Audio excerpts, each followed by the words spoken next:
সবাইকে ICT corner YouTube চ্যানেলের পক্ষ থেকে আরো একটি আপডেট ভিডিওতে স্বাগতম জানাচ্ছি। সম্মানিত ভিউয়ার্স, আজকে বহুল প্রতীক্ষিত এনটিআরসি এর ষষ্ঠ নিয়োগ বিজ্ঞপ্তির চূড়ান্ত ফলাফল বা সুপারিশ প্রকাশিত হয়েছে। আমরা এনটিআরসি এর ওয়েবসাইট থেকে সেই সুপারিশপত্র কিভাবে ডাউনলোড করা যায় সেটি দেখব। আমরা রেজাল্ট দেখার বিভিন্ন ওয়ে আছে, মূলত 2-3টা ওয়ে আপনাদের সাথে একটু শেয়ার করছি। অলরেডি এসএমএস হয়তো আপনারা পেয়ে গেছেন। যারা এসএমএস পেয়েছেন বা সুপারিশ পেয়েছেন আপনাদেরকে অভিনন্দন জানাচ্ছি। আমরা এনটিআরসি এর ওয়েবসাইটে চলে আসছি। এখানে এসে আমরা লক্ষ্য করছি যে তাদের নোটিশ বোর্ডে ষষ্ঠ নিয়োগ সুপারিশ বিজ্ঞপ্তি 2025-এর ফলাফল সংক্রান্ত একটি প্রেস রিলিজ বা নোটিশ তারা কিন্তু এখানে রেখে দিয়েছে। সো আমরা নোটিশটা থেকে মূলত ফলাফল দেখার প্রসেস এবং কতজন সুপারিশ পেল সেই সম্পর্কিত তথ্যাদি এখানে পেয়ে যাব। আমি একটু জুম করে আপনাদের সাথে এটি শেয়ার করছি। লক্ষ্য করছেন যে আজকে 19শে আগস্ট 2025 খ্রিস্টাব্দ তারিখে মূলত এনটিআরসি এর ষষ্ঠ নিয়োগ সুপারিশ বিজ্ঞপ্তি 2025-এর ফলাফল প্রকাশিত হয়েছে। তো যারা উত্তীর্ণ হয়েছেন বা চূড়ান্ত সুপারিশ পেয়েছেন আপনাদের প্রত্যেককেই অভিনন্দন জানাচ্ছি, স্বাগতম জানাচ্ছি আমার ইউটিউব চ্যানেলের পক্ষ থেকে। আর যারা সুপারিশ পাননি তারা মন খারাপ করবেন না, আরো সামনে সময় আছে। সেই চক্রগুলোতে ভালো করে একটু ট্রাই করবেন, হয়তো পরবর্তীতে আপনাদের আবার সুযোগ আসবে। যাই হোক, আমরা এনটিআরসি এর ওয়েবসাইট থেকে ngi.teletalk.com.bd এখান থেকে আমরা ফলাফল পেতে পারি। এছাড়া অলরেডি সুপারিশকৃত প্রার্থীদের মোবাইলে কিন্তু এসএমএস এর মাধ্যমে টেলিটক থেকে তাদের সেই ফলাফলের বিষয়টি নিশ্চিত করা হয়েছে। তো এটি হচ্ছে ষষ্ঠ নিয়োগ সুপারিশ বিজ্ঞপ্তির সেই ফলাফলের কপি। যাই হোক, এ পর্যায়ে আমরা অ্যাকচুয়ালি দেখব যে অনলাইন থেকে কিভাবে আমরা এনটিআরসির সেই রেজাল্টগুলো পেতে পারি। ধরেন আপনি উত্তীর্ণ হয়েছেন, এখন আপনার ফলাফল কিভাবে দেখবেন বা প্রতিষ্ঠানের ফলাফল কিভাবে দেখবেন অথবা আপনার সুপারিশপত্র কিভাবে ডাউনলোড করবেন, এটা আমরা করার জন্য ষষ্ঠ নিয়োগ সুপারিশ বিজ্ঞপ্তি এই সেবা বক্সে চলে যাব। এখানে আসলে নিচে আমরা লাল রং দেওয়া আছে, এখানে ই রেজাল্ট এটা আমরা দেখতে পাচ্ছি। এছাড়া নিচে একটা রয়েছে রিকমেন্ডেশন লেটার ফর অ্যাপ্লিকেশন বা অ্যাপ্লিক্যান্ট। সো এই দুটো অপশন থেকে মূলত আমরা পাবো। সো আমরা প্রথমে একটু রেজাল্ট আসলে দেখে নিই, তারপর এটা দেখার পরে আমরা রিকমেন্ডেশন লেটার বা সুপারিশপত্র ডাউনলোডের প্রক্রিয়াটি দেখব।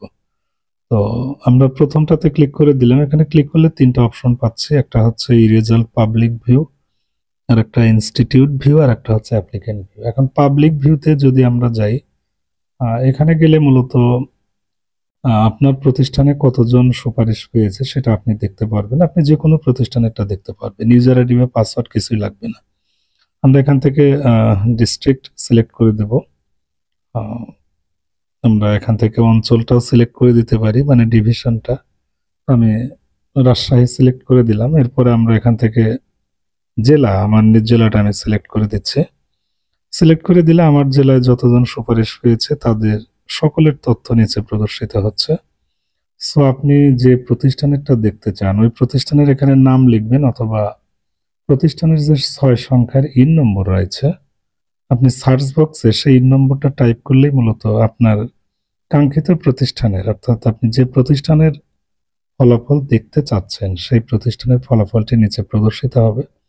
এটি হচ্ছে আমার প্রতিষ্ঠানের ফলাফল, ষষ্ঠ নিয়োগ চক্রে যারা সুপারিশ পেয়েছে তাদের রেজাল্ট। আরো 2টি অপশন আছে এখানে। প্রার্থীরা অ্যাপ্লিক্যান্ট যারা, তারা কিন্তু তাদের ব্যাচ এবং রোল নম্বর দিয়ে খুব সিম্পলি তার রেজাল্টের যে সিলেকশন কপি বা সিলেক্টেড কপি সেটা কিন্তু সে দেখতে পারবে।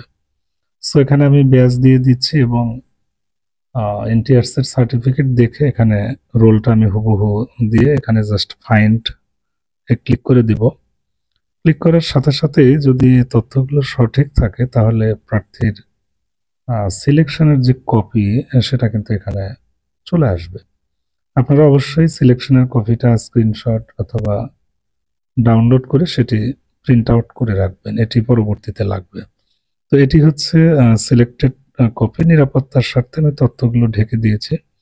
তো এখানে দেখতেই পাচ্ছেন এনটিআরসি এর ষষ্ঠ নিয়োগ চক্রের একটি সিলেকশন কপি। এখানে user ID, applicant name, batch, roll, status, selected, তারপরে হচ্ছে category, institute name, post name, হ্যাঁ, এবং আরো প্রতিষ্ঠানের যে অবস্থান থানা বা জেলা সেটি এখানে উল্লেখ আছে। এটা আপনারা ভবিষ্যতের জন্য এটা প্রিন্ট আউট করে রাখবেন, আর সেটা সবচেয়ে ভালো হবে। এর পরবর্তীতে আমরা দেখব কিভাবে রিকমেন্ডেশন লেটার বা সুপারিশপত্র বের করা যায়। তার একটা ওয়ে আছে প্রতিষ্ঠানের রেজাল্ট দেখার। ওইটা দেখতে গেলে আপনাকে ইউজার আইডি এবং পাসওয়ার্ড লাগবে। আমি আসলে বেশ কয়েকবার এই মুহূর্তে ট্রাই করলাম, লগ ইন করা যাচ্ছিল না, হয়তো কোনো একটা মিস্টেকের কারণে। তবে এটা করা যায়, সমস্যা নেই। সঠিকভাবে ইউজার আইডি এবং পাসওয়ার্ড যেটা প্রতিষ্ঠানের সেটা দিলে কেবলমাত্র প্রতিষ্ঠান থেকে এই ফলাফলটি কিন্তু দেখা যাবে। আপনারা যারা অ্যাপ্লিক্যান্টস আছেন ভুলেও এটি ট্রাই করবেন না। আপনাদের জন্য সেই অ্যাপ্লিক্যান্ট যে অপশন আছে সেইটা প্রযোজ্য, আর এটা প্রতিষ্ঠানের জন্য। যাই হোক, আমরা রিকমেন্ডেশন লেটারটা একটু ডাউনলোড করি। আমরা যখন এনটিআরসি এর ষষ্ঠ নিয়োগ বিজ্ঞপ্তিতে 40টা প্রতিষ্ঠান চয়েসের জন্য যে আবেদন করেছিলাম, ঠিক আবেদনের কপিতে দেখবেন ইউজার আইডি রয়েছে, অর্থাৎ প্রতিষ্ঠান চয়েস দেওয়ার সময় আপনি যখন টাকা পেইড করেছিলেন সেই পেইড কপিতে ইউজার আইডি এবং পাসওয়ার্ড কিন্তু পাওয়া যায়, অর্থাৎ এসএমএস এর মাধ্যমে টেলিটক থেকে সেটি দেওয়া হয়। এছাড়া যারা সিলেক্টেড হয়েছেন তারাও তো ইউজার আইডি পাসওয়ার্ড পেয়েছেন। সো সেই ইউজার আইডি এবং পাসওয়ার্ড কিন্তু এখানে দিতে হবে। এটা অ্যাপ্লিকেন্টের জন্য, অর্থাৎ প্রার্থীর জন্য। তো ইউজার আইডি এবং পাসওয়ার্ড সঠিকভাবে দিয়ে নিচে ক্লিক করে দিলেই আপনাদের সামনে ঠিক রিকমেন্ডেশন লেটার বা সুপারিশপত্রটি কিন্তু চলে আসবে। মাঝে মাঝে একটু প্রবলেম হতে পারে, সেক্ষেত্রে দেখবেন যে আসলে আপনার ল্যাপটপের কিবোর্ডের আসলে যে ক্যাপস লক সেটা অন বা অফ আছে কিনা এটা একটু দেখে নেবেন। অর্থাৎ ইউজার আইডি এবং পাসওয়ার্ড ভুল হলে আপনি এখানে কিন্তু প্রবেশ করতে পারছেন না। এই জন্য আপনাকে পুনরায় সঠিকভাবে আবেদনের কপি দেখে বা এসএমএস যে ইউজার আইডি এবং পাসওয়ার্ডটা পেয়েছেন সেটা দেখে আবার একটু টাইপ করে দিতে হবে। দেওয়ার পর নিচে ক্লিক করে দিলেই মূলত এটি চলে আসবে। সো আমি একজন প্রার্থীর ইউজার আইডি এবং পাসওয়ার্ড সঠিকভাবে ট্রাই করছি। এখানে ইনপুট দেওয়ার পর আমি তার সুপারিশপত্রটি ডাউনলোড করব। সো আপনারা এটি করতে পারবেন, কোনো সমস্যা নেই। তো নিরাপত্তার স্বার্থে এটাও আমি একটু ঢেকে দিয়েছি, কিছু মনে করবেন না। যেহেতু অন্যের ইনফরমেশন, সো ইউজার আইডি এবং পাসওয়ার্ড এটা গোপন রাখাই ভালো। সো এটি হচ্ছে সুপারিশপত্র। এনটিআরসি এর ষষ্ঠ নিয়োগ চক্রে যারা সুপারিশ পেলেন তাদের সুপারিশপত্র। আপনাদেরকে অবশ্যই এটা অনলাইন থেকে ডাউনলোড করে নিতে হবে এবং এটি প্রিন্ট আউট করে রাখবেন। এটি আপনার সারা জীবন কাজে লাগবে।